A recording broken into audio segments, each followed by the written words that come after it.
Ce programme vous est présenté en partenariat avec la Mutuelle Saint-Martin, la santé partagée.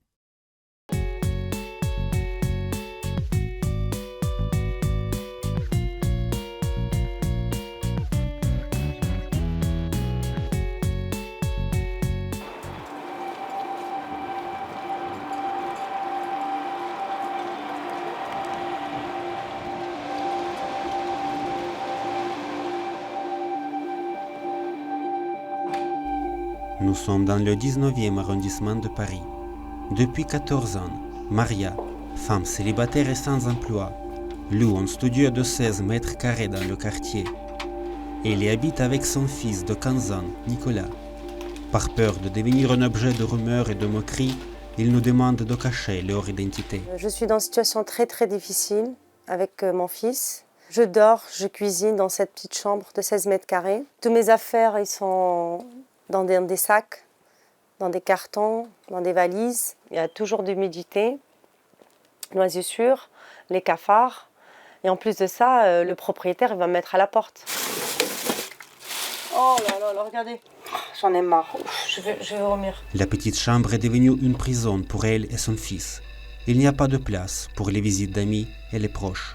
En fait, j'avais des amis avant, mais j'ai du mal à inviter des amis, j'ai du mal à aller chez eux, pareil. Ils ont pris une mauvaise idée sur moi, c'est que, vous savez, maintenant, les gens, dis-moi qui fréquentent, je dirais qui je suis. Donc, dès qu'ils voient une femme comme ça, ils ne vont pas penser que je suis dans une situation difficile. Ils vont dire, regarde comment elle est sale, elle est mal rangée, tout ça. Et j'ai du mal, à chaque fois, je parle de mes soucis, mais les gens, ils écoutent à un certain moment, ils n'ont plus envie d'entendre ça, quoi. Ça me stresse, moi, les gens comme me disent « Ah, comment tu dors, comment tu manges, comment… » Ça me fait mal encore.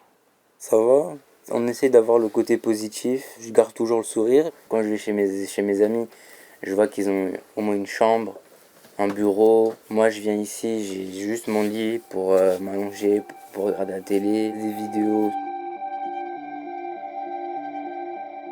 Mon fils, il déprime, mais il ne le dit pas. Et parfois, je le vois, il pète un câble, il dit « Maman, j'en peux plus ».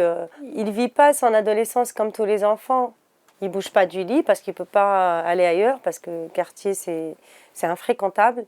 Il ne peut pas avoir son coin à la télé ou parler avec des amis, il est obligé de sortir dehors. Dans ce quartier, on ne peut pas rester vraiment ici. Il n'y a pas beaucoup de trucs à faire intéressants.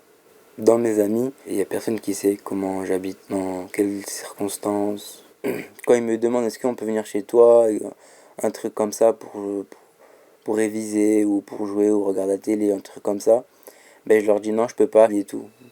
Je veux pas qu'ils savent. Je pourrais, exemple, dire ça à un de mes meilleurs amis, mais je sais pas s'il va comprendre ou s'il va être compréhensif avec moi. Je peux pas aller raconter ça au collège entier, après tout le collège va se moquer de moi et tout.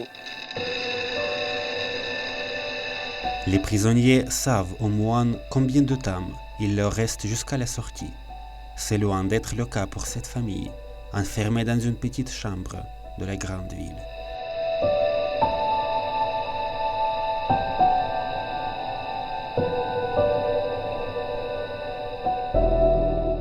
Le logement, c'est un lieu à partir duquel, en fait, on se construit.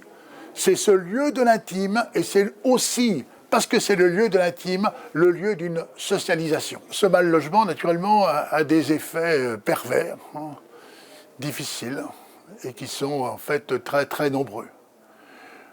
Un de ces effets pervers, c'est, en fait, le sentiment que la personne qui est mal logée, qui est en situation difficile, finalement, se sent à part, oublié de la société. Et une des grandes questions, finalement, au moment de la rencontre, c'est finalement, mais où tu habites? Le fait d'avoir honte, parfois, de ce lieu qu'on habite, ça entraîne une mésestime de soi, une perte, en fait, de cette possibilité d'entrer dans des échanges.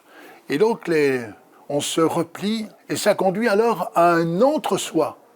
Et cet entre-soi, c'est véritablement une déchirure du tissu social. Ça touche tout à fait, en fait, la question de l'enseignement social de l'Église, qui souligne combien que le logement, ce n'est pas une marchandise comme une autre. Le logement, c'est vraiment ce lieu de l'intime, c'est ce lieu du respect de la personne. Le mal-logement déconstruit.